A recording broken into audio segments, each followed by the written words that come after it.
e de paz, que ao despertar de um novo homem nos induz. Te conclama, irmão, de última hora, a ingressar. Boa noite a todos e a todas.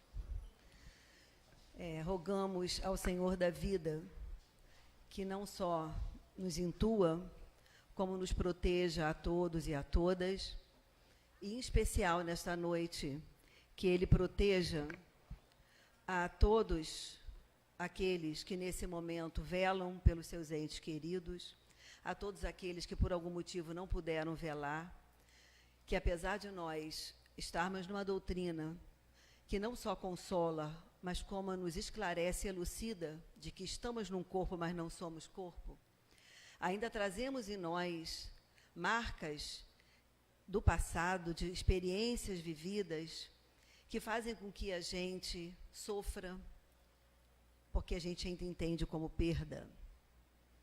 E nessa lógica, ao final da página que a Marcela leu, estava escrito: salva-te e desce da cruz. É isso que a gente vai tentar entender um pouco. Hoje a gente não vai falar de desencarne, de desligamento do espírito daquele corpo. Nós vamos falar dos funerais, das celebrações que fazemos e daquela data especial que nós comemoramos, o Dia dos Mortos. Como geralmente nós ainda, mediante o estágio que nos encontramos, gravamos e guardamos em nós memórias mais sofridas do que às vezes felizes, eu trago duas passagens da minha vida para contribuir um pouquinho com essa reflexão, para a gente entender um pouco sobre isso, já que a gente vai falar como uma temática como essa, que a gente vive a vida e esquece que o certo que a gente tem é o desencarne. A gente vai sair da morte quantas vezes quiser, mas da vida a gente não sai nunca. Mas a gente quer ficar nessa vida, nesse corpo, né? Dessa forma, melhorando um pouquinho, né? Mas, enfim, eu tenho memórias de muita infância. Meu marido até acha engraçado, porque ele não lembra muita coisa. E eu tenho memória de muito pequena. Uma das memórias, eu morava no Arraial do Cabo. Meu tio morava em frente ao Tupi, quem conhece o Arraial do Cabo sabe. Ali eram várias casinhas, hoje são lojas. Eram várias casinhas, daquelas casinhas antigas. E ao lado da casa do meu tio tinha desencarnado uma senhora. Não sei o nome, não sei que família, não sei nada. Eu era muito pequena. E aquela época era aquela coisa, morria, todo mundo ia. Parece que morria a pessoa uma vez na vida, outra na morte. Né? Hoje morre de montão, né? Tudo grandioso. E eu lembro que meus primos, todos crianças, fomos lá para o velório, né, para o enterro. A gente nem sabia de quem era, mas morria, a gente ia ver, né? E foi a primeira vez que eu tive contato com alguém desencarnado. Eu lembro que nós adentramos uma casa, numa sala pequenininha, muito simples, tipo uma casa de cimento, mas uma casinha de pescador. E eu entrei, tinha um caixão, um féretro, né, uma senhora vestida de preto. Era comum, antigamente, no Arraial do Cabo, as senhoras viúvas usarem preto até o desencarne. Eu não sei se elas casavam de novo, devia tirar a roupa preta. Mas, enfim, se não casasse, acho que elas ficavam. Então, ela estava de roupa preta, era bem senhorinha. E, por fora do caixão, caía um tecido roxo. Eu tenho uma dificuldade com tecido, com cor roxa. Enfim, tem dentes lilás, esses tons, talvez, desde essa época. E eu lembro que meu primo, menorzinho que eu, me puxou assim na roupa e falou assim: Olivinha, que é assim que a minha família ainda me chama, porque tinha minha avó Olívia. E como naquela época as irmãs dela eram vivas, então eu chamava Olívia e Olivinha. Olivinha, é vovó? E eu falei: não, é uma outra pessoa, não é a vovó. E aquilo me marcou, para você ver como que a gente ainda guarda essas memórias. Passado o tempo, eu tinha 8 anos, e meu avô, marido da avó Olívia, estava doente no hospital. A gente não participava muito dessas coisas antigamente. Criança era colocada à parte, muitos aqui devem saber disso. Comia numa mesa, os adultos na outra, não participava de algumas conversas. Enfim, eu cheguei da escola, eu estudava de 7 às 11, cheguei da escola em casa. E quando eu chego, minha mãe, né, eu tomo banho, então ela manda eu comer e me conta que meu avô faleceu. Acho que era assim que se falava. A gente não usava muito o termo antigamente, desencarnar, não. Era falecer. E aí, quando... quer dizer, a gente não tem... Com 8 anos, hoje, a criança sabe o mundo. Com 1 ano, mexe lá no YouTube, baixa o YouTube, faz tudo. Naquela época, com 8 anos, a gente não sabia muita coisa. Ainda mais que eu não tinha acesso à televisão, muita informação. E eu não tinha noção como era. Então, nós almoçamos e fomos para a casa do meu tio. Meu tio foi um dos fundadores da Casa do Caminho, no Arraial do Cabo. E era comum os velórios serem nas casas, como ainda é comum hoje em algumas localidades. E a gente adentrou, ele tinha uma salinha de entrada e a sala, que era a sala principal, que também não era grande. E o caixão ficava naquele modelo comum, o pé para a rua. Né? Tem essa tradição que o pé tinha que ficar para a rua. Então, era assim, o pé para a rua, a cabeça encostada na parede, tinha uma janela aqui, e as pessoas num semicírculo. Enquanto as crianças chegaram e foram brincar, eu me senti na responsabilidade de ir lá velar meu avô. Eu sentei lá na cadeira. Adultos ou adolescentes, eu tinha primas mais velhas sentadas, algumas primas, algumas tias, na cabeça. Assim, onde estava o caixão, tinha algumas tias, tinha inclusive uma que era muito evangélica, e ali ela lia a Bíblia dela e orava, e umas outras pessoas que eu não sei, não lembro nem quem eram as pessoas que estavam. E eu fiquei sentada ali, só que para criança, segundos deve ser uma eternidade, que com certeza eu queria brincar lá fora, mas minha consciência me cobrava de ficar ali dentro. E eu me vi naquele momento com vontade de orar pelo meu avô. Eu ajoelhei e rezei. Eu falei, olha de onde que a gente traz isso, eu nasci espírita. Nunca ajoelhei para rezar. Né? A gente sabe que Emmanuel diz que não importa a forma, o que importa é a intenção. E eu ajoelhei e rezei. São histórias que a gente traz de vidas passadas. Naquele momento, talvez fosse a maior dor que eu tivesse sentido. E eu orei e voltei e sentei na cadeira. E era tudo muito silencioso. E em determinado momento, comecei a observar que as pessoas estavam meio estranhas. Elas olhavam uma para as outras meio nervosas, a conversa entrecortava, e às vezes elas tentavam puxar um assunto e olhavam para o caixão. Tentava puxar um assunto e olhava para o caixão. Eu nunca tinha ido no enterro, a não ser daquela senhorinha que eu nem assistia ao enterro. Só foi aquele momento mesmo. E quando eu olhei, eu falei, o que está acontecendo? As pessoas estranhas, né? Tentando mudar o assunto, tensas. Eu olhei, o caixão mexia. Aí eu olhava para eles, eu falei, deve ser uma coisa estranha. Morto não devia mexer. Porque eles ficavam nervosos. E eu olhava, mexia, meu avô morreu muito, meu avô já era magro. Morreu muito sequinho, mas mexia assim. Eu falei, o negócio não está bom, não. A mão assim, fazia assim. Eu falei, isso não deve ser bom, né? Para eles ficarem nervosos, não deve ser uma coisa boa. Não é uma coisa natural do corpo se mexer. E realmente, a dimensão da criança não é a dimensão do adulto. E naquele momento, eu observei que eles ficavam tensos, de repente minha prima dá uma risada, não uma gargalhada, mas uma risada. E aí aponta para outra e começa a falar, aí que elas veem. Porque antigamente o corpo não ficava nessas bases que a funerária traz, não, ficava em cadeira na casa da gente. E eram aquelas cadeiras boas, né, maravilhosas. Quando a minha tia orava, ela metia o pé. Quando mexia o pé, ela encostava na cadeira. No que encostava na cadeira, a cadeira bamba, o caixão fazia isso. Né? E aí ela riu, eu fiquei leve, e eu acredito que daqui a um tempo mais eu fui brincar e não lembro de como isso se deu. Agora, isso foi história há muitos anos na família. Talvez hoje não se comente mais, porque aquelas pessoas ali, muitas já desencarnaram. Essa tia minha, inclusive, desencarnou ano passado com 96 anos. Lúcida, mas enfim, já bem idosa. Minha família era bem longeva. Ultimamente não tem sido muito. E aí eu fiquei pensando que aquilo foi uma história que circulou a família, mas uma coisa me chamou a atenção desde pequena. A minha família sempre foi bem resistente ao desencarne. Embora eu hoje, fazendo estudo, refletindo, a minha tia era evangélica, tinha algumas vizinhas católicas, a minha família nunca foi muito católica. O restante espírita, meu tio espírita, minha mãe, todos. Então, sempre lidou com a morte, com o desencarne, mesmo sendo de outras religiões, com muito equilíbrio.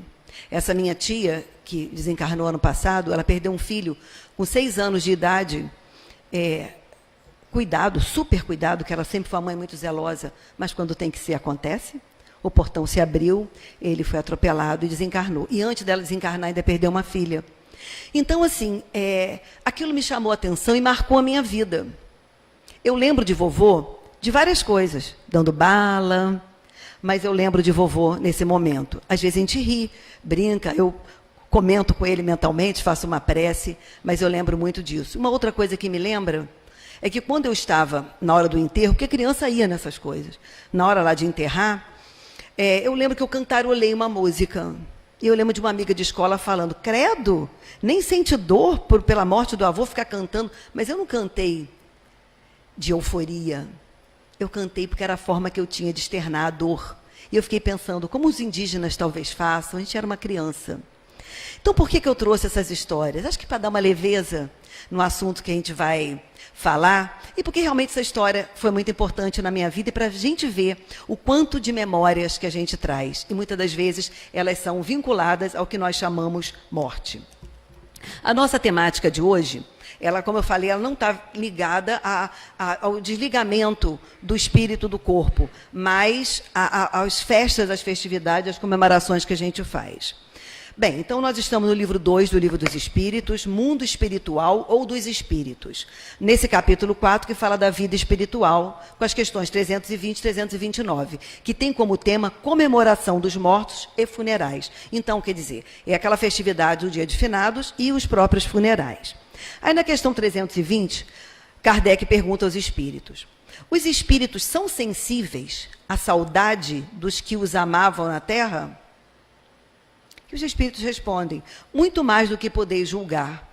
Se são felizes, essa lembrança aumenta-lhes a felicidade. Se são infelizes, serve-lhes de alívio. Pensou? Ai, graças a Deus, não aguentava mais aquela pessoa na minha vida. Né? Me livrei, saí, enfim. Aí eu trouxe um pouquinho desse livro, Jovens no Além, do Francisco Cândido Xavier, 2 trechinhos para a gente ver como que a gente é sensível à saudade das pessoas aqui, e como nós sentimos saudade quando estamos do outro lado. São todos jovens, né? E esse aqui é um trechinho que ele relata dizendo o seguinte, nosso pessoal por aí costumava tratar a gente por mortos. Isso às vezes dificulta o intercâmbio. Mas com a experiência da vida, tudo vai melhorando. Mãezinha, diga ao meu pai que a vida é luta. Luta da pesada, para perdermos os pesos que nos afastam da espiritualidade superior. Rogo a ele não chorar ao ler esta carta. Da vez passada, quase que entrei em grande aperto com as lágrimas do pessoal. Quando minhas pobres notícias foram abertas, fiquei tão emocionado com o carinho do meu pai molhando o papel com pranto forte. Felizmente, mamãe, o seu coração, embora golpeado de saudade, estava firme. E quando as lágrimas brilhavam nos seus olhos, lembro-me de que você procurava fixar meu retrato, fazendo força para alegrar-me. Eu volto a dizer, mesmo para a gente espírita é muito difícil lidar com isso. A gente tem um discurso de que desencarna, deixa a roupa, né? Mas a gente não consegue ver o espírito que vai para o cosmo, para o universo. A gente ainda olha o corpo que desce à Terra. Só que essas pessoas não eram espíritas, se tornaram após o conhecimento, o contato com Chico Xavier. Outra história de outro jovem. Meu pai, minha mãe, minha querida Sueli, peço-lhes calma, coragem. Não estou em situação infeliz, mas sofro muito com a atitude de casa. Auxiliem-me. É tudo por agora o que lhes posso dizer. Tenho uma mente nublada. Consigo entender muito pouco aquilo que se passa em torno de mim. As lágrimas dos meus queridos me prendem. Que há, meu Deus? Não pensem que desapareci para sempre. Estarei, porém, com vocês na condição em que estiverem comigo. Fortes me fortalecerão. Desanimados me farão esmorecer. Então a gente vê que, na verdade, eles vão estar... Ainda tem um outro livro que me marca muito, que é Carta de um Pequeno Morto. É um jovenzinho que morre, acredito que de Krupp, porque era uma doença que era comum à época. E ele fala que em determinado momento ele estava em desespero, porque ele ouvia os gritos da mãe. Só que ele não ouvia aqui, ele ouvia aqui dentro. É como se a mãe ecoasse dentro dele. E muitas das vezes ele intencionou sair, né, retornar. Isso faria com que a dificuldade dele ainda ficasse ainda maior. E, por algum motivo, eu não lembro, já li esse livro há muitos anos, mas vale a pena ler pela psicografia de Francisco Cândido Xavier. É um relato muito bonito. Bem, na questão 321, dia de comemoração dos mortos, tem alguma coisa de mais solene para os espíritos? Preparam-se eles para visitar os que vão orar sobre os túmulos? Os espíritos atendem ao chamado do pensamento, nesse dia como nos outros. Por que eles atendem talvez mais nesse dia? Porque nesse dia a gente se devota mais para isso. A gente fica mais atento, mais as famílias se aglomeram, se reúnem, os amigos, para saudarem, né, reverenciarem os mortos. Na 321A, esse é para eles um dia de reunião junto às sepulturas. Reúnem-se em maior número nesse dia, porque maior é o número de pessoas que o chamam. O chamam como? Pelo pensamento, pelo sentimento. Pelo sentimento. Quantas das vezes as mensagens mediúnicas nos dizem, lembra aquele dia que você se emocionou? Né? Eu estava com você, eu te abracei. É um intercâmbio constante. Quando nós pensamos nele, eles estão ligados a nós. E muitas vezes vêm, e quando vêm, não vem porque é dia de finados. Eles vêm porque o nosso pensamento, o nosso sentimento estão ligados neles. Sobre que forma comparecem e como que seriam vistos se pudessem tornar-se visíveis? Aquela pela qual eram conhecidos na vida. O que adianta eu me aparecer para minha família como eu era numa outra vida? Nada vai significar para eles. Os espíritos aparecem, se eles querem ser vistos, tal como eles conviveram com aquelas pessoas. Tocaram o coração daquelas pessoas. Foi conhecido por aquelas pessoas. Criou vínculo com aquelas pessoas. Daquela forma que eles se apresentam. 322. Os espíritos esquecidos, cujas tumbas não são visitadas por ninguém, comparecem apesar disso e sentem algum desgosto por não verem nenhum amigo lembrar-se deles? Que lhes importa a terra? Somente pelo coração se prendem a ela. Se não mais o amam, nada mais há que faça o espírito voltar à terra. Ele tem todo o universo pela frente. Então, fico pensando, é igual quando a gente sai de férias do trabalho, ressaltando as diferenças. A gente viaja para bem longe, planejou aquela viagem uma vida inteira. É lógico que a gente leva os amigos no coração, mas quando a gente está longe, a gente vai ficar lembrando, eu tenho horário, será que abriram o serviço? Será que fecharam o escritório, apagaram a luz, desligaram o ar? Lógico que não. Isso para a gente, a distância, não tem muita importância. Quando a gente está aqui embaixo, andando pelas ruas, a gente vê lixo, vê buraco, vê uma série de coisas. Quando a gente sobe o morro, isso se torna insignificante, porque a gente não vê. Então, exatamente isso. A terra, para ele, só tem sentido pelos afetos vividos. Se não se sentem amados, não tem por que estarem aqui. Né? Aqueles esquecidos, não tem por que estarem. Até porque, na verdade, onde eles estão com pessoas queridas. Vamos combinar que é uma ida e vinda. Lá do outro lado, também tem pessoas com saudade, que estavam esperando. 323. A visita ao túmulo proporciona mais satisfação ao espírito do que uma prece feita em sua intenção? A visita ao túmulo é uma maneira de se manifestar que se pensa no espírito ausente. É a exteriorização desse fato. Eu já vos disse que a prece que santifica o ato de lembrar. Pouco importa o lugar, se a lembrança é ditada pelo coração. Foi o que eu falei, que Emmanuel falou. A forma não importa. Não importa onde estejamos. O que importa é a intenção. O que importa. Eu posso ir para o túmulo, para o cemitério, como um ritual qualquer. Pensando, está um calor danado, vou para a praia. Ou eu tenho uma festa daqui a pouco, eu tenho uma balada mais tarde. Vou pelo ritual. Não, a gente tem que ir pela intenção. Então, não importa onde seja. Se a gente observar, cada comunidade tem sua forma de celebrar os seus mortos. Os judeus, eles enterram a pessoa quase que imediatamente, e todos da mesma forma. Porque eles entendem, pela lógica deles, que todos vão para o mesmo lugar, todos vão voltar ao pó, voltar à terra, então eles fazem o mesmo procedimento para todos. Não importa se é um chefe religioso, não importa se é uma pessoa mais simples, não importa qualquer que seja a realidade em que ele viva, né? O que experiência ele teve da vida. Todos vão da mesma forma. Eu fiz algumas pesquisas numa comunidade indígena, lá de Pernambuco. Eles fazem o funeral com a participação de entidades espirituais, Coberto da cabeça aos pés, eles tocam gaitas, balançam chocalhos e faz uma referência na porta de onde o morto está sendo velado, antes de entrar. Essas entidades participam de todo o cortejo fúnebre. É um ritual deles. É um ritual deles. Como, por exemplo, os mexicanos têm aquela caveira como símbolo, porque a morte para o mexicano é uma coisa muito importante. Mas não é importante como tristeza, é importante como alegria. Algumas comunidades mexicanas chegavam a festejar os seus mortos nos cemitérios, com piqueniques, e chegou em momentos em que eles tiravam os corpos da sepultura para celebrar, e com crianças, com idosos, com todos, para celebrarem a vida, porque, na verdade, eles sabiam que aquilo ali era o natural e que eles não estavam mais ali. E aí o Ministério da Saúde proibiu, pela preocupação com proliferação de doenças e tudo, mas eles continuam indo aos cemitérios fazerem as festividades. Um piquenique, festa, bolo, enfim, usam a caveira, usam fantasias, enfim, fazem uma animação, festa mesmo.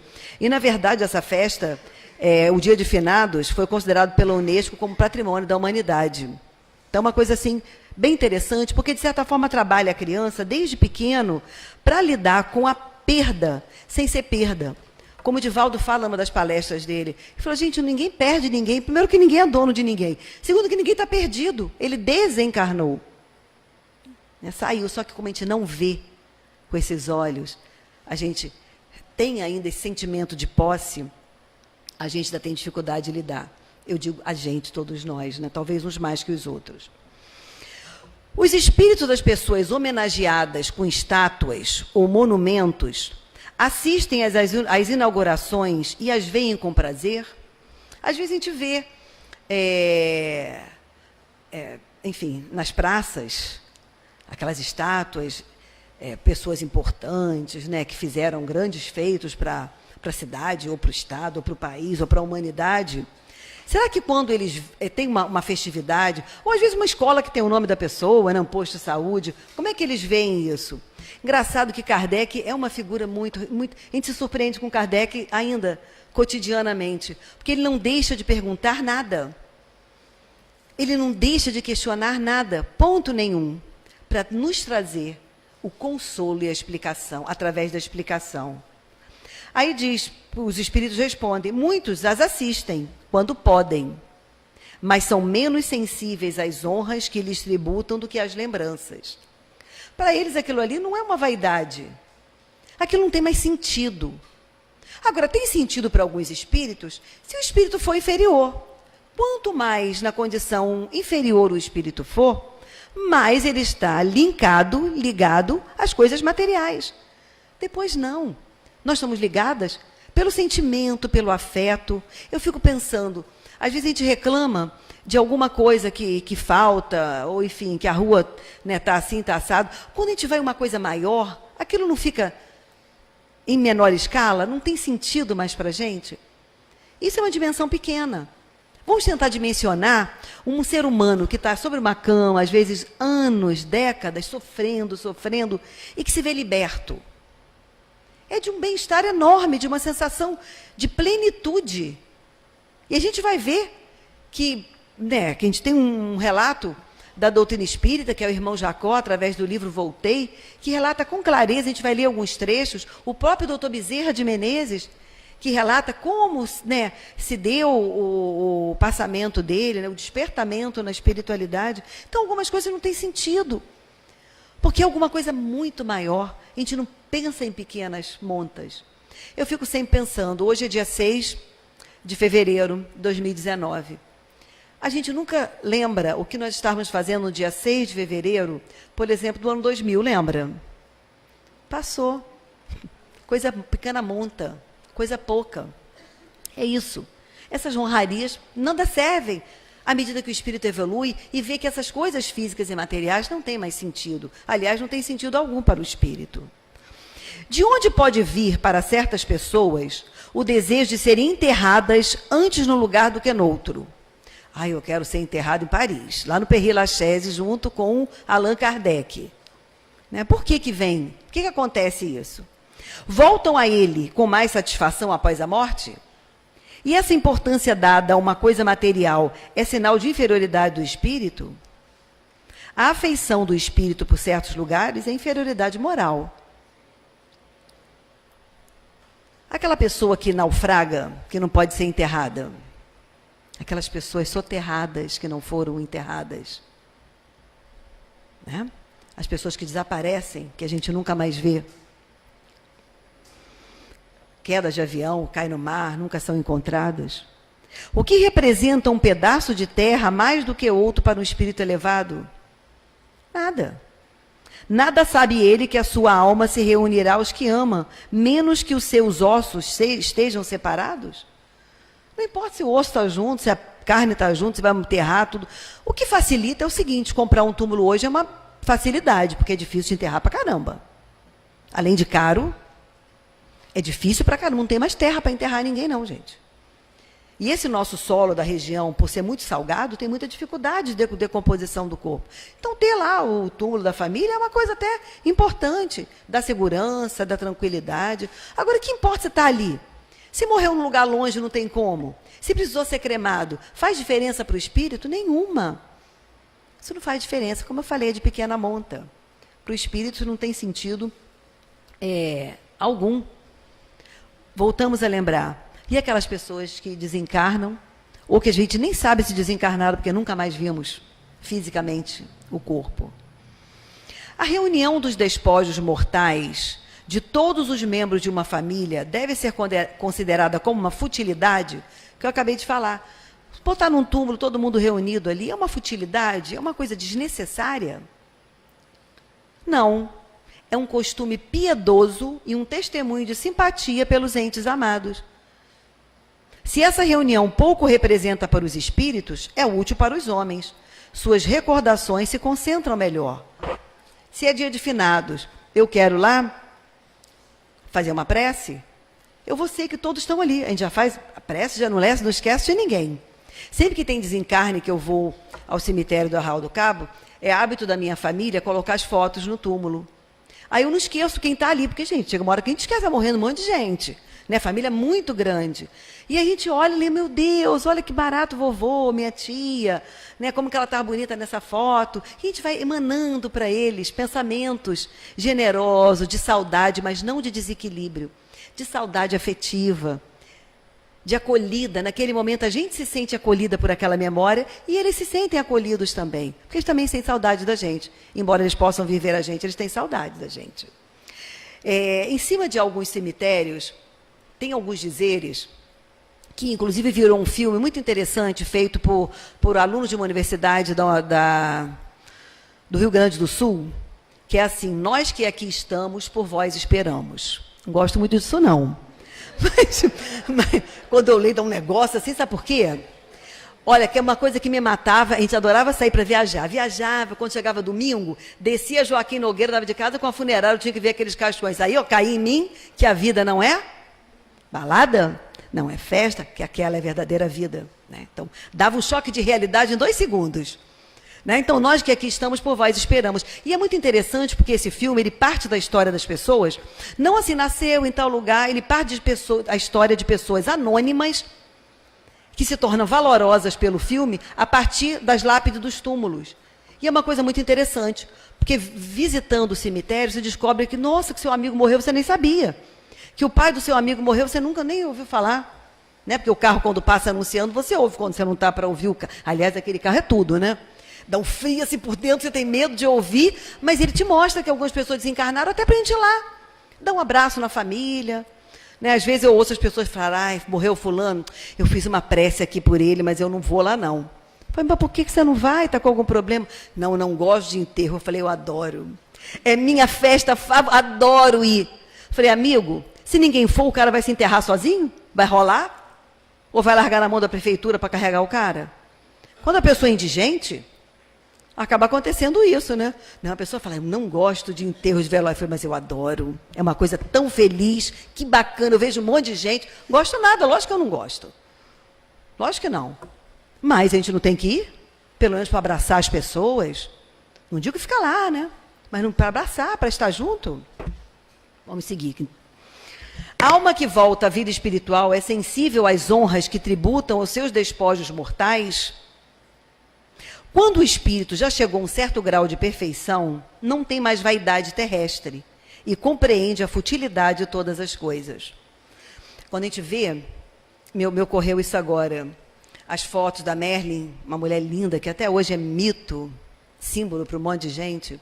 Quando a gente vê as fotos dela desencarnada, a gente vê que, na verdade, quando ela conversa com Chico, como que aquela conversa, né, Chico se encontra com ela e ela fala de uma tristeza da vida que ela teve, que ela falou, eu nunca amei e nunca fui amada. Então, aquilo ali para ela, com certeza, não teve sentido.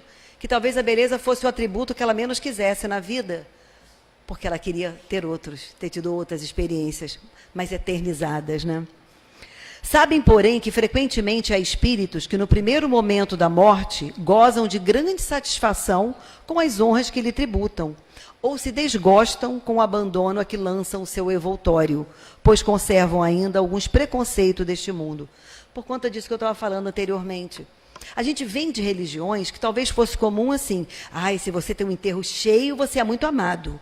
Se você tem um enterro vazinho, minha filha, você deve ter sido, olha aquela pessoa ali, ninguém deve ter gostado dela, quase que está andando sozinha, indo para o cemitério se jogando, né? A gente ainda traz isso com a gente. E a gente vai ver mais à frente que não é bem assim, não. O espírito assiste a seu enterro? Muito frequentemente o assiste, mas algumas vezes não percebe o que se passa se ainda estiver perturbado. Dona Ivone Pereira, Ivone do Amaral Pereira, que trouxe para a gente o livro Memórias de Suicida, através do Espírito Camilo, e uma quantidade de obras geniais, lindíssimas, por quem eu tenho um carinho assim muito grande. No dia do desencarne dela, ela teve uma vida muito difícil, porque, na verdade, ela pequena, ela quase que desencarnou várias vezes. Ela passava pelo processo de catalepsia, e ela quase foi enterrada algumas vezes desde bebê. E quando ela desencarna efetivamente, ela assombra, né, a consciência dela, ela vai ao velório, ali é feito o desligamento, e ela vai até o corpo, ela se aproxima do corpo. Foi permitida a proximidade dela, e ela ali agradece aquele corpo que fez com que ela, quem lê os livros dela sabe como foram as outras encarnações dela. Era danada. E quando ela se vê totalmente limitada, que aí Deus não joga dados, né?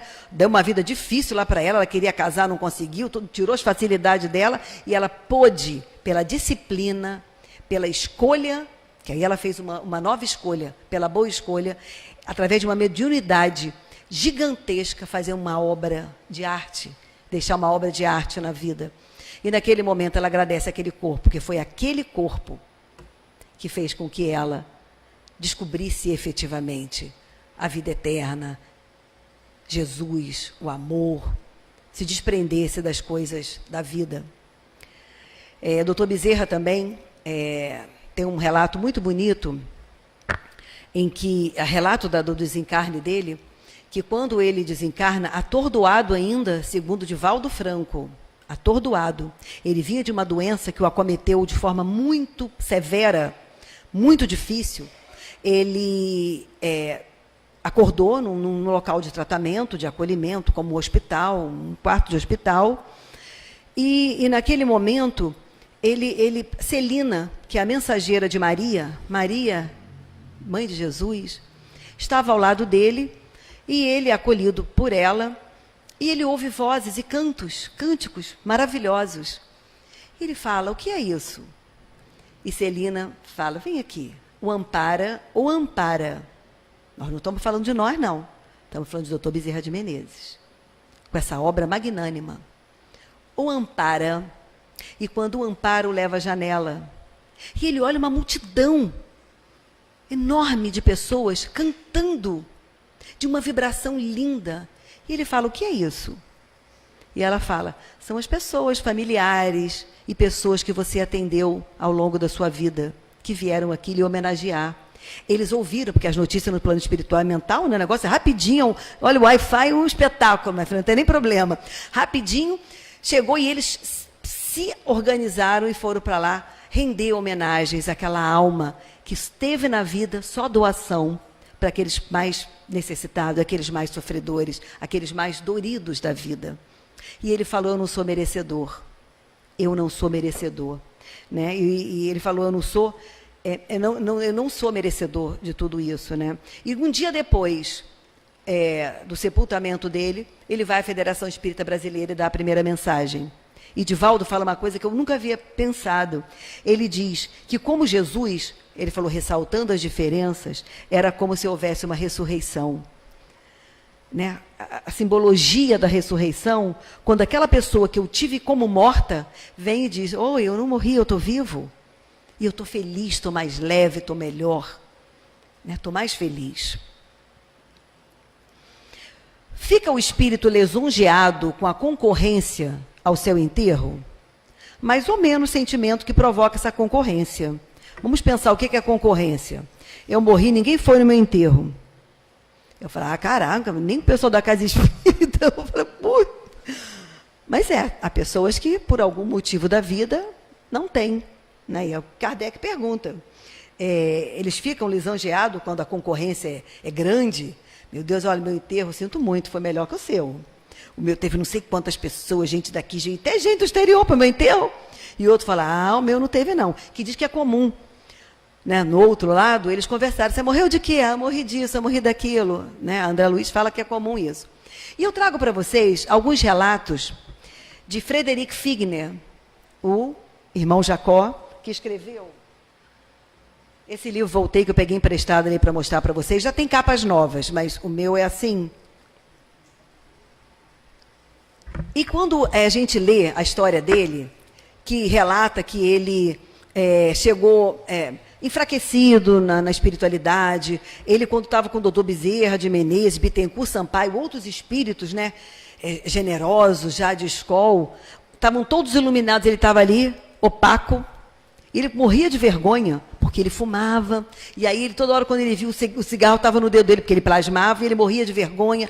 Então a gente acha que era uma pessoa, por conta disso, apesar de ter sido presidente da Federação Espírita Brasileira, que ele foi uma pessoa que errou, que se equivocou. E quando a gente vai ler a história dele, é de uma genialidade enorme. Ele recebeu o título do mais brasileiro de todos os estrangeiros. Porque quando ele veio da República Tcheca, ele veio para os Estados Unidos, chegou nos Estados Unidos, Thomas Edison havia inventado lá o gramofone. E ele se encantou com aquilo. Olha que alma de vislumbre à distância. Né, o olhar distante, o olhar futurista. E o que ele fez? Ele se apropriou daquilo tudo, trabalhou, chegou lá com zero dinheiro, menor de idade. Naquela época não tinha lei, né? Hoje tem.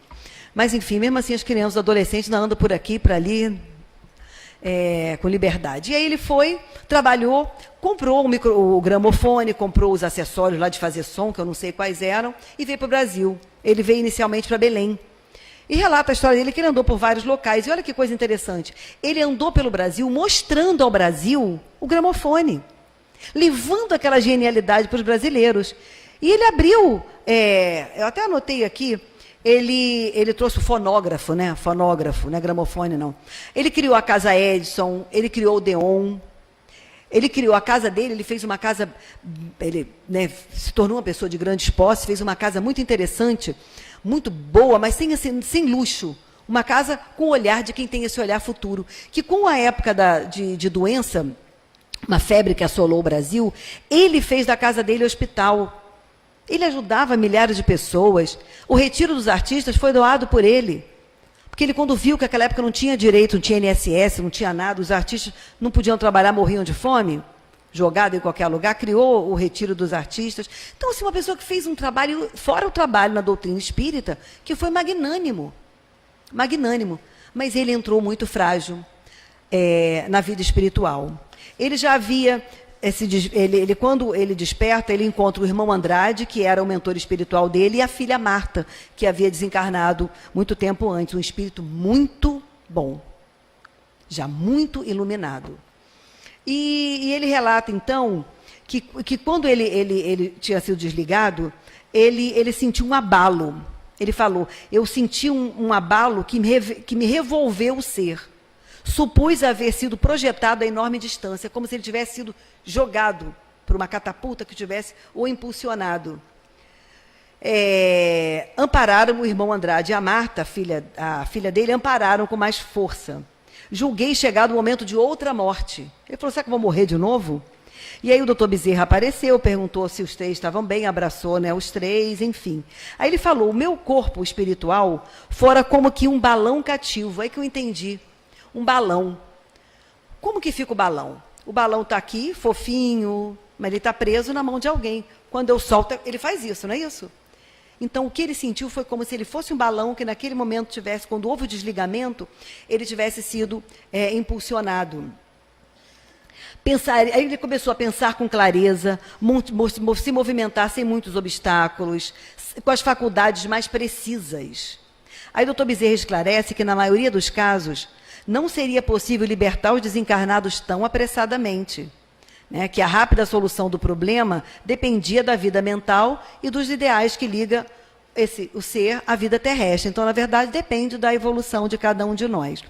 Ele se achava fortalecido, remoçado, sem a carga de mazelas fisiológicas. É muito interessante, porque as pessoas que têm a possibilidade de visão sempre falam, eu vi vovô, igual ele era, mais novo, remoçado. Essa carga pesada, ela imprime em nós uma expressão mais pesada do que a leveza do balão quando está liberta. Ele fala que é como se ele pudesse respirar o oxigênio de cima, o bom oxigênio. É como uma pessoa que sai de uma água lodocenta e vai para as margens e consegue ter uma respiração melhor. Sentia-me alegre, robusto, feliz, como se tivesse tomado um banho de rejuvenescimento. Aí, quando ele chegou no velório, aconselharam a ele a não chegar. O doutor Dona Ivone teve a possibilidade de chegar perto do caixão e agradecer aquele corpo. É uma história, cada um é um. Ele não. Aconselharam a ele a não se avizinhar em demasia das vísceras cadavéricas, em cuja contemplação talvez fosse acometido por impressões desequilibrantes. Então, falou, não vai, para que você não se desequilibre. Reparei estupefato que desencarnados em grande número se apinhavam ao redor. Aí ele começou a observar a proximidade de espíritos não simpáticos. Aí ele ouviu os espíritos não ouviam, mas viu o corpo. E eles falaram, é o Frederic Figner, aquele lá da reunião. Aí ele lembrou que numa reunião mediúnica, eles eram espíritos que atacavam ferozmente uma jovem. E com o trabalho do Frederic Figner, de toda a equipe da reunião mediúnica, esses espíritos foram afastados. Então, eles começaram a fazer o quê? Como se fizesse uma chacota dele, né? Ironias. E aí, nesse momento, o Frederic Figner intenciona chegar até eles e conversar. Meus irmãos, não é bem assim. Mas o doutor Bezerra falou, não faça isso. Provocaria uma contenda desagradável e inútil. Então, assim, nós estamos falando de uma pessoa que foi presidente da Federação Espírita Brasileira, que teve um trabalho, quanto pessoa, trabalhador, cidadão, brilhante, e um trabalho na Casa Espírita de maior monta ainda, e com essa dificuldade. E aí ele saiu dali, né, foi cerceado de ver o corpo, foi cerceado de conversar com essas pessoas, se ajunta com outras pessoas. E ele ouve um amigo que falava-se quanto aos problemas de vereança municipal, política. Perfeitamente entrosado com uma entidade menos digna, que ali, ante meus olhos espantados, o subjugava quase que por completo, obrigando-o a proferir sentenças desrespeitosas e cruéis. Novamente, doutor Bezerra, você, Jacó, falou em tom grave, por enquanto ainda não pode suportar esses dardos mentais. Encaminhemo-nos, então, para outro ângulo da rua. Aí ele foi para outro grupo. Chegou lá mais uma desilusão, porque esse grupo estava lá conversando, falando voz baixa, das possíveis despesas que iam ter com o enterro dele. E aí ele começa a ficar como? Cabisbaixo, triste. Aí o doutor Bezerra sai com ele e se à beira da rua. Quando se à beira da rua, ele vê que de um carro sai uma luz enorme. E aquela luz vem direto até ele e causa um bem-estar enorme. E ele se sente fortalecido novamente. Aí o irmão Andrade, que era aquele mentor espiritual dele, falou, naquele carro, temos a claridade da oração sincera. Pedi aos protetores, aí ele fala, pedi aos protetores me auxiliassem a procurar semelhante abrigo mais depressa. Alcancei-o e rejubilei-me. Alguns companheiros ofertavam-me os recursos da prece santificante. Tamanho foi o meu contentamento que quase me ajoelhei feliz. Olha a intenção do ajoelhar que a gente ainda traz, né? Mas era a forma que ele tinha de gratidão. Aquela rogativa que formulava Jesus em benefício da minha paz constituía dádiva celeste. Do pequeno conjunto emanava energia confortadora que me penetrava à maneira de chuva balsâmica. A oração influenciara-me docemente. Creio que os recém-desencarnados quase sempre necessitam do pensamento fraterno de que se demora no círculo carnal. E aí ele continua relatando o bem-estar. E aí, quando o corpo vai sendo levado para o cemitério, o doutor Bezerra fala para ele também, ele tentou entrar, ele falou, meu amigo, não tente a lição agora. Recordemos a parábolas e deixemos aos mortos o cuidado de enterrar os mortos. Em seguida, pediu que deixasse ele os a sós, ele ficou desapontado, né? Aí o bem-humorado, o doutor Bezerra falou, você não sabe o que está desejando. Por enquanto, os enterros, muito concorridos, impõem grandes perturbações à alma. Além disso, não desconhece que as vibrações daqueles que o amam procuram-o por toda parte. Em virtude do parecer respeitável, afastei-me do corpo morto no momento em que penetrava a nova moradia. Então, assim, o tempo todo, a espiritualidade amiga, ela nos conduz para nos sentirmos bem, para que sejamos cuidados, para que o melhor para a gente, muitas das vezes, quando a gente ora e pede uma coisa que não vem, a gente fica chateado, e às vezes aquela coisa seria a nossa derrota. Última pergunta. O espírito daquele que acaba de morrer assiste às reuniões a penúltima pergunta. Assiste às reuniões de seus herdeiros? Morreu, enterrou, vamos lá, juntar, ver o que ele tem e dividir. Quase sempre. Deus o quer, para que a sua própria instrução e para o castigo dos culpados. É nessa ocasião que vê quanto valiam os protestos que lhe faziam. Naquela hora ele vê que um filho reclamava porque ganhava mais do que ganhava menos do que o outro. Todos os sentimentos se tornam patentes e a decepção que experimenta, vendo a rapacidade, olha só, a esperteza do que os dividiu o espólio, o esclarece quanto aos seus propósitos, mas a vez deles também chegará. Então, quer dizer, por mais que eles quisessem, desejassem aquilo e se comportassem daquela forma desrespeitosa, é que os espíritos falam, calma, a cada dia a sua dor, a vez deles também vai chegar. E a última pergunta, o respeito instintivo do homem pelos mortos, em todos os tempos e entre todos os povos, é um efeito da intuição da existência futura? É sua consequência natural. Sem ela, esse respeito não teria sentido. E a gente fica pensando, qual a real forma que a gente tem que se comportar perante um velório? Qual a nossa conduta espírita?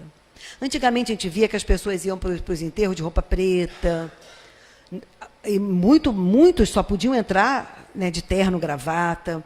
Hoje existe uma elasticidade muito maior, que eu acho até que a gente está beirando em alguns momentos a desnecessidade e o desrespeito. Porque em alguns países de primeiro mundo é comum, inclusive, se contratar cerimonialista. Música ao vivo, efeitos especiais, comes e bebes. Uma coisa é você fazer uma alimentação para acolher aqueles que vêm de longe. Quem passa a noite dá um cafezinho, que agora quase ninguém passa a noite por conta do perigo. Mas se acolher é necessário, eu sinto até falta em locais de funerais. Você não poder tomar um café, comer alguma coisa, ver a pessoa já virou no hospital, ficou resolvendo enterro, não tem nada. Mas assim, você convidar um cerimonial, você fazer daquilo uma balada, uma festa, assim, é como se o morto ficasse em um segundo plano. Então, o que os espíritos orientam a gente? Nós vimos os exemplos de Dr. Bezerra e de Frederic Figner, que com todo esse histórico maravilhoso, que são exemplos para a gente, para toda a eternidade, eles adentraram ao mundo espiritual com fragilidades e mostraram isso para a gente, para que a gente aprendesse. Então, a maioria de nós adentra a vida espiritual frágil.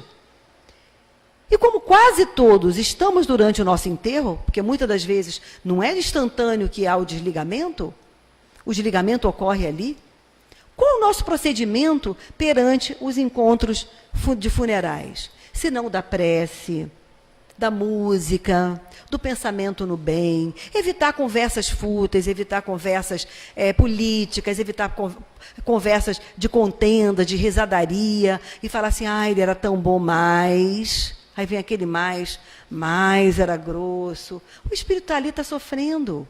Ele está ouvindo aquilo tudo que ele já está tomando consciência. Ele está com a consciência atordoada ainda.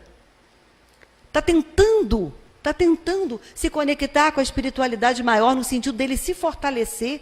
Muitas das vezes nem sabe que morreu, não está conseguindo entender nada. Ele olha aquele corpo ali e fala, como é que eu estou lá e estou aqui? Ou ele olha ali e nem se reconhece. Nem se reconhece. Então tem que haver alegria, sim. Alegria cristã, do bom senso. Alegria por quê? Porque nós já temos consciência que a gente não tem que olhar o corpo que vai para a Terra, mas olhar o espírito que vai para o cosmo, liberto. Olha os relatos de Frederick Figner. Leve, remoçado. Ele consegue ter uma visão muito mais ampliada. E detalhe, essa visão ampliada, já com a espiritualidade de baixa vibração ali, se nós encarnados fortalecermos essa baixa vibracional, ele vai sofrer muito. Se a gente ama a pessoa, a gente tem que cuidar. A gente tem que cuidar. A gente ainda vê muitos de nós desesperados com a morte. Vamos lembrar o menininho lá da Carta de um Pequeno Morto? Ele ouvia os rogos, os gritos, o desespero da mãe aqui dentro. Essa é a nossa conduta espírita, que diz que não é fácil deixar a carne, não. Sabe por que não é fácil? Porque a gente vem de religiões que diziam para a gente que nós íamos desencarnar, íamos enterrar, e o átomo, a ciência já provou que o nosso átomo, as nossas partes do nosso corpo se desintegram, vão formar outros corpos, mas que no futuro, no dia do juízo final, vai se reunir tudo, montar o corpo de novo. Então, olha só, se a gente vê que depois da morte o corpo vai ser montado, nós já estamos dando um poder a esse corpo. É como se nós fôssemos corpo. Então, já está introjetado em nós. Daí a nossa dificuldade, muitas das vezes, de nos desapegar das coisas materiais. Até porque é muito difícil a gente querer disciplina. É muito difícil a gente querer disciplina. Trabalhar tudo isso é trabalhar a disciplina em nós. É a gente viver no mundo sem ser do mundo. É a gente entender que tudo posso, mas nem tudo me convém. Que tudo que nós temos é para o nosso crescimento e que, através do nosso conhecimento, a gente fazer crescer o outro. É dessa forma que a gente tem que comparecer aos funerais. Né? O espírito enfrenta crise, e tem um relato do Frederick Figner, que ele fala que a heterogeneidade dos pensamentos, das intenções, dos sentimentos é horrível. Um que fala aqui uma coisa, outro que dá um dardo dali, outro, aquilo miscelâneo deve ficar... É como se nós estivéssemos auxiliando, né, um agito, batuque, barulhos, ruídos, atrapalhando o equilíbrio do espírito naquele momento que é tão crucial para ele. Então, na verdade, é um encontro religioso. A gente não vem para a casa espírita para ficar conversando fiado. Não vai para a igreja, não vai para o culto. A gente vai com a nossa melhor roupa, respeitosa, para o ambiente. O nosso pensamento fica vibrando, ouvindo as palavras, pensando. É assim que a gente tem que fornecer essas possibilidades para que esses nossos irmãos e nós mesmos, quando desencarnarmos, possamos passar, né, fazer a nossa passagem, a nossa transformação, deixar esse corpo agradecido a Ele por uma vida bem vivida, na qual nós fizemos o nosso melhor, e adentrar a vida do espírito com tranquilidade, com fé, com equilíbrio, com menos sofrimento e menos dor.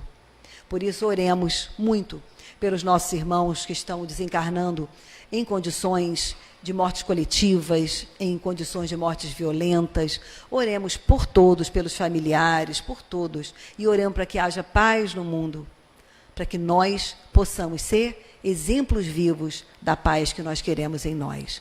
Muita paz. Muito obrigada.